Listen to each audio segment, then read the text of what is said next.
నమస్తే కళ్యాణ్ గారు. నమస్తే జయ గారు. కళ్యాణ్ గారు, Satish and Swapna wife and husband, వాళ్ళిద్దరి మధ్య ఇష్యూ అన్నమాట.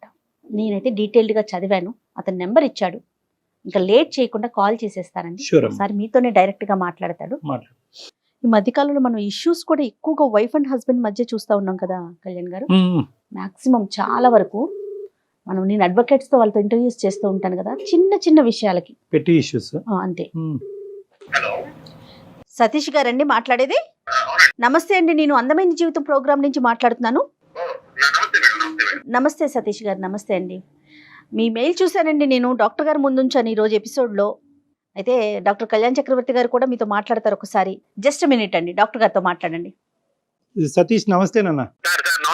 నమస్తే నమస్తే. చెప్పినాను, ఎక్కడ మీరు ఉండేది, ఎక్కడ మీ వయసు ఎంత, సమస్య ఏంటి? నేను హైదరాబాద్ లో ఉంటున్నాను సార్. Good, okay. నేను ఒక చిన్న యాడ్ ఏజెన్సీ పెట్టుకున్నాను సార్. Super, okay.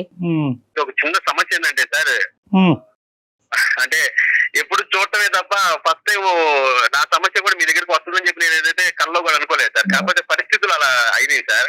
మీరే నాకు న్యాయం చేస్తారనే ఉద్దేశంతో ఫోన్ చేస్తున్నాను సార్. తప్పకుండా తప్పకుండా సార్. ఏం లేదు సార్, నాకు పెళ్ళయింది సార్. పెళ్ళైన తర్వాత ఇద్దరు పిల్లలు సార్, ఒక అమ్మాయి ఒక అబ్బాయి. జీవితం మీలాగే అందమైన జీవితంలా సాగిపోతుంది సార్. ఈ మధ్యలో మా ఆవిడ ఒక 1 వీక్ బ్యాక్ ఇంటికి వెళ్ళింది సార్. వాళ్ళ అమ్మగారి ఇంటికి వెళ్ళి వస్తానని చెప్పి వెళ్ళారు. వెళ్ళి వచ్చిన దగ్గర నుంచి ఒక కొత్త మనిషిని చూసినట్టుంది సార్ నాకు ఇంట్లో. అంటే అంతకుముందు చాలా అన్యోన్యంగా ఉండేది సార్. ఈ వచ్చిన దగ్గర నుంచి మనం విడాకులు తీసుకుందాం అనే ఒక టాపిక్ ని ప్రతిసారి తీసుకొచ్చేస్తుంది. అంటే యాడ్ ఏజెన్సీ అంటే ఎన్నో సమస్యలు సార్ మాకు, క్లయింట్స్ తో వాటితో వీటితో. అసలు మైండ్ ఎలా అయిపోయిందంటే సార్, అసలు మైండ్ డిస్టర్బ్ చేసేస్తుంది సార్. ఇంటికి వెళితే ఫోన్ చేస్తే ఫస్ట్ అడిగే మాట ఎప్పుడు విడాకులు తీసుకుందాం. ఇది అసలు ఎలా అయిందంటే సార్, విడాకులు అంటే ఏదో చాలా చాలా సింపుల్ గా చెప్పేస్తుంది సార్. నాకు చాలా బాధ వేస్తుంది, ఎందుకంటే ఒక 2 పిల్లలు ఉన్నారు మాకు. ఎన్ని ఇయర్స్ అవుతుందండి సతీష్ గారి పెళ్ళయి? నాకు నియర్లీ 8 years అయింది మేడం. 8 years, ఇద్దరు పిల్లలు. అవును మేడం, అవును. ఆవిడ వర్కింగ్ సతీష్? లేదండి, హౌస్ వైఫ్. హౌస్ వైఫే. పెద్దలు కుదిర్చిన వివాహమేనండి మీ ఇద్దరిది? పెద్దలు కుదిర్చిన వివాహం మేడం. సరే, ఇప్పుడు సతీష్ అది కాదు, ఇప్పుడు నీకెంత ఆశ్చర్యంగా ఉందో, మేము ఎప్పుడు ఇలాంటి సబ్జెక్ట్ వినలేదు. అంటే ఇంతకు ముందు ఎప్పుడు ఆవిడ పుట్టింటికి వెళ్ళలేదా, లేదంటే అక్కడి నుంచి ఏమైనా బ్రెయిన్ వాష్ జరిగిందా, లేదంటే మీరు పూర్తిగా విప్పి చెప్పట్లేదా మాకు? లేదు సార్, మా అత్తయ్య గారు, మా మామయ్య గారు గానీ, మా మిస్సెస్ గానీ ఎప్పుడు వెళ్ళినా సార్ మేము ఫ్యామిలీతోనే వెళ్తాం. నాకు ఒక చిన్న వర్క్ ఉండటం వల్ల ఈసారి నేను వెళ్ళొస్తానంటే మీరు ఉండండి అంటేనే నేను ఆమెను పంపించాను సార్. ఎప్పుడు వెళ్ళినా కలిసే వెళ్తాం, ఎప్పుడు ఇలాంటి సిచ్యువేషన్ జరగలేదు సార్. ఏమీ లేకుండా ఒక అమ్మాయి అయితే ఏదైనా చూడకూడదన్న అమ్మాయి చూసి ఉండాలి, లేదంటే పిచ్చిదన్న అయి ఉండాలి. ఈ రెండిట్లో ఏదో ఒకే సబ్జెక్ట్ ఉంటుంది. ఇప్పుడు అంతకుముందు మీరు ఎంత ప్రేమిస్తున్నారంటే, 2 పిల్లల కన్నా 8 సంవత్సరాలు ప్రయాణం చేస్తుంది, మీకంటే ఎక్కువగానే ఆవిడ మిమ్మల్ని ప్రేమించి ఉంటుంది. సో ఎంతో కొంత ఏదో ఒక ఈ పర్టికులర్ ఇష్యూ మీద నాకు అనుమానం ఉంది సార్, లేదంటే ఈ సబ్జెక్ట్ మీద నాకు క్లారిటీ రాలేదు అనేది ఏమన్నా ఉందా అంతకు ముందు మీ ఇద్దరి మధ్యలో? మా ఇద్దరి మధ్యలో నేను ఆమెను అనుమానించడం గానీ, నన్ను ఆమె అనుమానించడం గానీ ఇప్పటి వరకు ఎప్పుడు అలాంటి ఇష్యూస్ ఎప్పుడు లేవు మేడం. ఉన్నాం, అనుకోకుండా వెళ్ళి వచ్చేది చెప్పేసరికి ఇంకా అసలు వేరే కారణాలు గానీ, ఫైనాన్షియల్ ఇష్యూస్ గానీ, ఇంట్లో డబ్బులకు సంబంధించి, పిల్లలకి సంబంధించి, లేకపోతే మీ అత్తమామలు వాళ్ళ అత్తమామలకు సంబంధించి అసలు మీ ఇద్దరి మధ్య ఎటువంటి డిస్టర్బెన్స్ లేదండి? అలాంటిది ఏమీ లేదు మేడం. ఏది ఉన్నా సరే నాకు ఎంత వస్తుంది ఏంటనేది మొత్తం ఆమె, హోమ్ డిపార్ట్మెంట్ కింద ఆమెకి ఇచ్చేసాను. ఆమె మొత్తం రన్ చేస్తూ ఉంటుంది. నాకు ఖర్చులు కావాలన్నా ఆమె నాకు చేతికి ఇచ్చి పంపిస్తుంటుంది మేడం. సింపుల్ గా సతీష్ విడాకులు అనే సబ్జెక్ట్ వచ్చింది. విడాకుల మీద కారణం ఏమి రాద్దామని అనుకుంటుంది ఆవిడ? ఏదో చెప్పాలి కదా, దాని మీద అడిగారా పోనీ? అదేనా ఏంటి కారణం అని? ఏమి అడగలేదు. లాయర్ తో మాట్లాడు, నేను లాయర్ దగ్గరికి వచ్చి మొత్తం ఓపెన్ అవుతాను, నాకు విడాకులు కావాలి. ఎవరి దగ్గర ఓపెన్ అవుతాను అంది, మీ దగ్గర మాత్రం ఓపెన్ అవుతుంది ఆవిడ. అంతే. మరి మీ అత్తగారు మామగారికి ఫోన్ చేసి అడిగారా మీరు? ఏంటమ్మా, ఏంటి అత్తయ్య మామయ్య, ఏంటి విచిత్రం ఏంటని అడిగారా సార్? ఇప్పుడు వాళ్ళు చాలా హ్యాపీగా ఉన్నారు సార్. మేము ఇద్దరం ఏదో బాగా అన్యూన్యంగా ఉన్నాం. పెద్దవాళ్ళని ఇబ్బంది పెట్టడం ఎందుకని నేనైతే అంతవరకు ఇప్పుడు వరకు చాలా సిన్సియర్ గా ఉన్న అమ్మాయి ఎందుకో ఈ వారం రోజుల్లో ఏదో హర్ట్ అయింది ఆవిడ. ఖచ్చితంగా ఆ కారణం అయితే మీ ఎదురుగుంటే చెప్పలేకపోతుంది. దానికి భయం అయి ఉండొచ్చు, సిగ్గైనా అయి ఉండొచ్చు, బాధ అయినా అయి ఉండొచ్చు. సో ఏదో ఒక బలమైనటువంటి కారణం వల్లే అలా అయ్యింది. తను ఈ 1 వీక్ బట్టి ఎలా ఉంటుంది ఇంట్లో? ఈ వన్ వీక్ ఇల్లు వచ్చిన దగ్గర నుంచి ఎవరితో మాట్లాడటం లేదు సార్. ఎవరు అంత ముందు మన ఇంటికి వచ్చేవాళ్ళు పోయే వాళ్ళతో కూడా చాలా చిరాకుగా సో మాట్లాడుతుంది. షీస్ అప్సెట్ ఇక అవన్నీ తీసేస్తే నన్ను మాత్రం ఇక అసలు ఫోన్ చేసిన గంటకి ఒకసారి ఫోన్ చేసి ఏమైంది, లారీ దగ్గరికి వెళ్ళారా లేదా, ఏదో త్వరగా తేల్చండి, నేను ఉండలేకపోతున్నాను, ముళ్ళ మీద కంపల మీద కూర్చున్నట్టుంది నాకంటే. రైట్. నేను అంతేం తప్పు చేశానమ్మా, నువ్వు ఎందుకు అలా మాట్లాడుతున్నావు అని చెప్పి నేను ఎంత బతికినా సరే నా వల్ల కావట్లేదు సార్. అందుకే మీరు ఏదైనా సలహా అది ఇంకా ఇస్తారని ఇంకా అర్థమైపోయింది లేదు సతీష్, మీ దగ్గర అయితే కనుక ఆవిడ మ్యాటర్ ఓపెన్ చేసే ఉద్దేశం ఆవిడకి లేదు. She wants an other platform. ఆ ప్లాట్ఫామ్ బహుశా మనం అయి ఉండొచ్చు అని నాకు అనిపిస్తుంది. ఒకసారి మరి మాట్లాడొచ్చా సతీష్ ఆవిడతో? మనం నేను కాన్ఫిడెన్స్ కలపమంటారా మేడం? కలుపుదురు కానీ కలిపే ముందు ఒకసారి ఆవిడతో చెప్పండి, ఎందుకంటే ఇది సమస్య కాకూడదు కదా. అదే మేడం Right. కాన్ఫిడెన్స్ కలిపిన తర్వాత నేను మాట్లాడి నేను మీకు కాన్ఫిడెన్స్ సరే షూర్ అండి, షూర్. సరే, మేము సరే. లైన్ లో ఉంటాం. Okay okay okay. Hold on. Madam okay madam. ఏంటి కళ్యాణ్ గారు, అంటే బలమైన కారణం లేకుండా విడాకుల దాకా ఎందుకు ఆలోచిస్తారండి?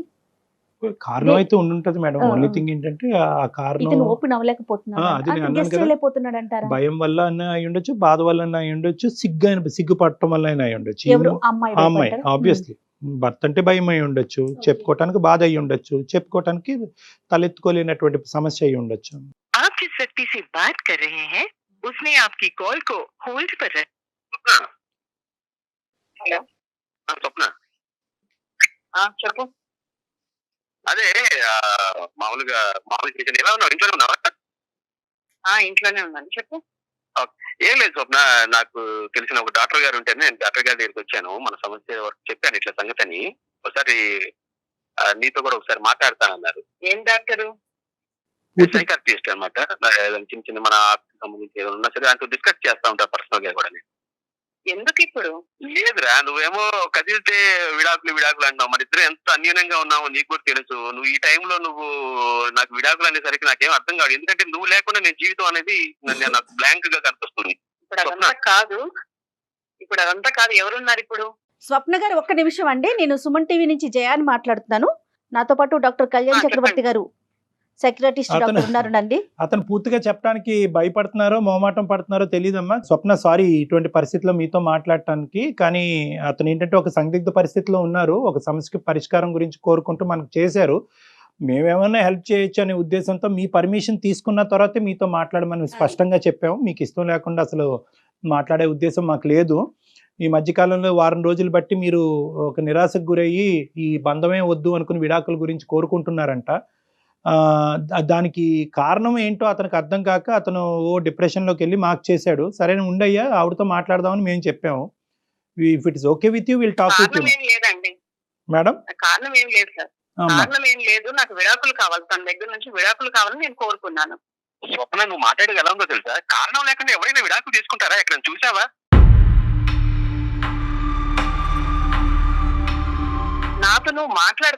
నువ్వు నాతో మాట్లాడుకు. నాకు విడాకులు కావాలి. నేను అడిగాను కదా, నేను ముందే నీకు చెప్పానా? నీకు ఎన్నిసార్లు చెప్పాను? నాకు విడాకులు కావాలి నీ దగ్గర నుంచి.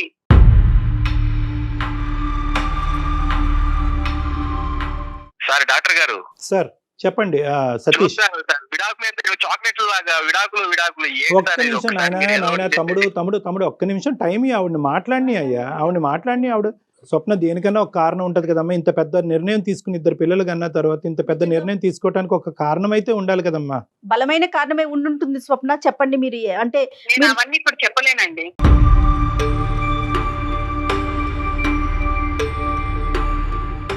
మీరిద్దరూ కలిసి ఉండాలని అతను కోరుకుంటున్నాడు, మీతో ఉండాలని కోరుకుంటున్నారు కదా. నాకైతే తనతో ఉండాలని లేదండి. మీ మాటను బట్టి అర్థమవుతుంది మీరు చాలా బలంగా గాయపడ్డారని. The issue is clear that you don't want to stay with him అమ్మ. మీ ఇద్దరు కలిసి ముందుకు ప్రయాణం చేయాలని అనుకోవట్లేదు అన్నది మా అందరికీ క్లియర్ కట్ గా అర్థమైంది. కానీ ఏంటంటే ఒక కారణం గురించి మాట్లాడుకుంటే కనుక అతనికి ఒక కంఫర్ట్ ఉంటుంది. అవన్నీ చెప్పలేనండి, నేను అవన్నీ మాట్లాడలేను. అంటే ఇప్పుడు ఏం మాట్లాడినా అర్థం అవుతుందా? నువ్వు చెప్పకపోతే ఎలా తెలుస్తుంది నేను ఏమైనా తప్పు చేశాననే, లేదంటే నా వల్ల ఏమైనా జరిగిందా? ఏదో ఒకటి విషయం తెలుసుకుని విడాకులు ఎలా ఇస్తారు స్వప్న? నాకు అర్థం కాదు.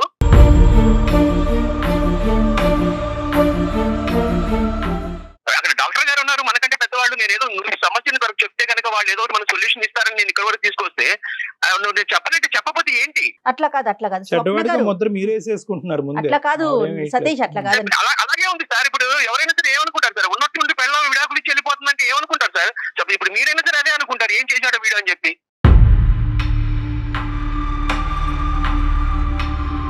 స్వప్న గారు మీరు డెఫినెట్ గా అంటే మీకు ఇష్టం లేకపోతే ఖచ్చితంగా విడాకుల దాకా వెళ్ళే అవకాశం మీకు ఉందండి. అది దాన్ని ఎవ్వరూ ఆపలేరు. కానీ దానికంటూ ఒక కారణం ఉంటుంది కదా, అక్కడ చెప్పాలి. ఎట్లయినా కోర్టుకు వెళ్ళినప్పుడు మీరు డెఫినెట్ గా అక్కడ మీరు ఎక్స్ప్రెస్ ఒకటమ్మా చేయాలి. స్వప్న, ఇప్పుడు ఆ కారణం అనేది మీరు సిగ్గుపడటం వల్ల, లేదంటే భయపడటం వల్ల, లేదంటే అతను ఫోన్ కట్ చేసి మీరు మాతో చెప్పండి, డైరెక్ట్ గా చెప్పండి. ఏం లేదు సార్, తనతో ఉండడం నాకు ఇష్టం లేదు, తనతో నేను ఉండదలుచుకోలేదు, అందుకే నేను తన విడాకులు అడిగాను. 8 సంవత్సరాలు బట్టి ఇష్టపడ్డారమ్మా ఉండటానికి మేడం? అవును సార్, అప్పుడు ఇష్టం ఉండింది, ఇప్పుడు ఇష్టం లేదు. ఈ వారం రోజుల్లో ఏంటి ఆ కష్టం? నా బాధ నేను చెప్పుకోలేను. నేను తనతో నాకు అసలు ఉండడం గానీ, తనతో మాట్లాడడం గానీ నాకు అసలు ఇష్టం లేదు. No that's totally understood. నేను నాకు ఒక్క హెల్ప్ చేయమన్నాను, తన నుంచి నాకు విడాకులు కావాలి, నేను అదే కోరుకుంటున్నాను, నాకు అదే కావాలి, నేను అప్పుడు హ్యాపీగా ఉండగలను. స్వప్న ఇది చిన్నపిల్లలు మాట్లాడేది, ఇదేనా పెళ్లి అనుకుంటే ఆ బొమ్మల పెళ్లి అనుకుంటున్నావా? మనకి 2 పిల్లలు ఉన్నారు, వాళ్ళ కెరియర్ చూడాలి. నేను పొద్దుననగా వెళ్ళి సాయంత్రం వరకు ఎంత కష్టపడో నీకు తెలుసు, నువ్వే చాలా సార్లు అన్నావు. అలాంటిది ఇప్పుడు వద్దు 1 వీక్ లో నీకు ఏమైపోయింది?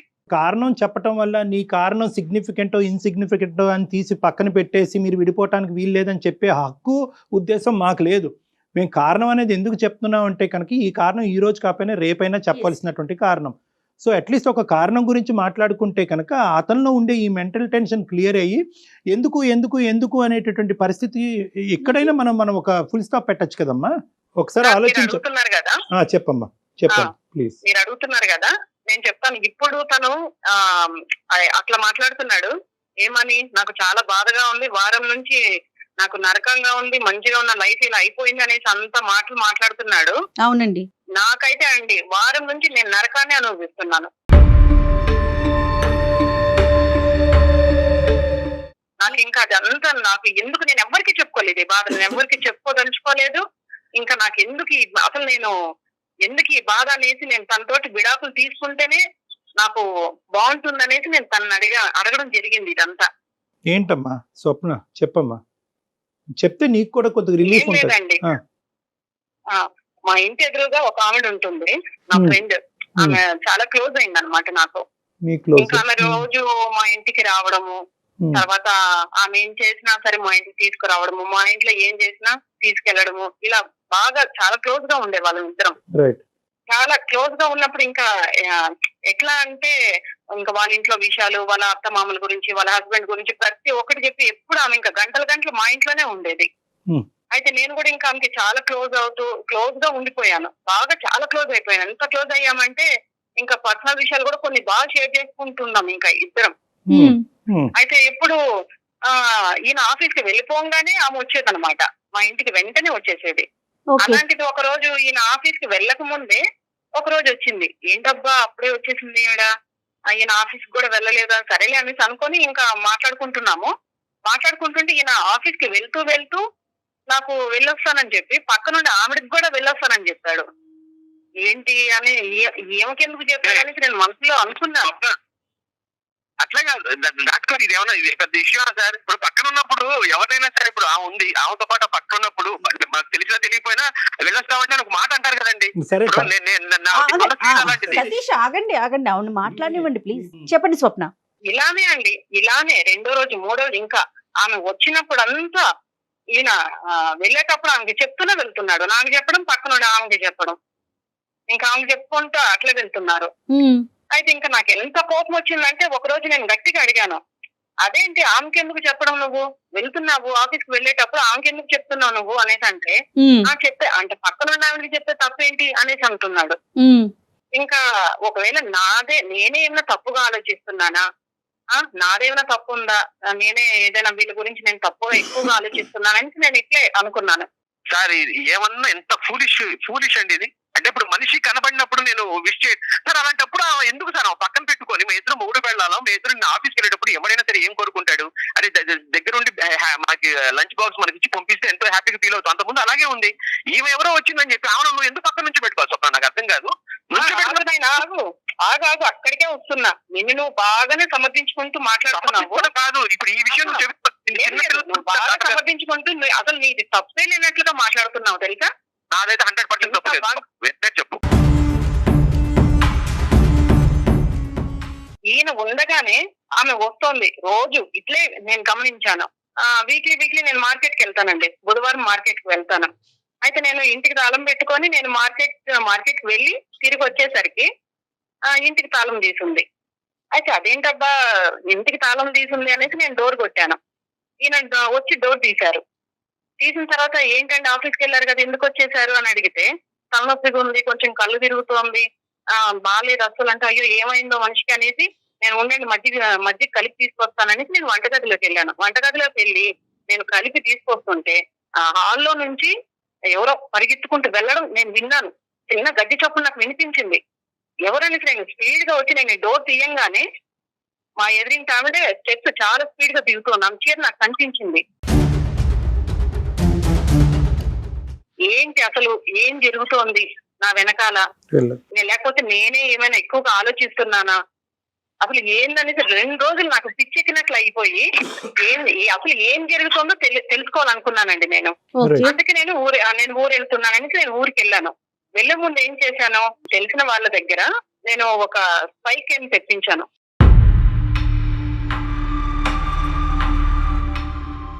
తెప్పించి అది మా బెడ్రూమ్ లోనే ఒక టెడ్డీ బియర్ లో ఇట్లా ఫిక్స్ చేసుకోవాలి మేడం అనేసి నాకు వివరించారు వాళ్ళు నాకు. సరే అదంతా నేను సెటప్ అంతా పెట్టేసుకొని నేను వెళ్ళిపోయాను. నేను తెలుసుకోవాలి కదా సార్, ఒకవేళ నేనేమైనా అపోహ పడుతున్నానా, వీళ్ళని అనవసరంగా నేనేమైనా వీళ్ళ మీద డౌట్లు పడుతున్నాననేసి నేను ఆలోచించి నేను పిచ్చిదాన్ని అయిపోతున్నాను.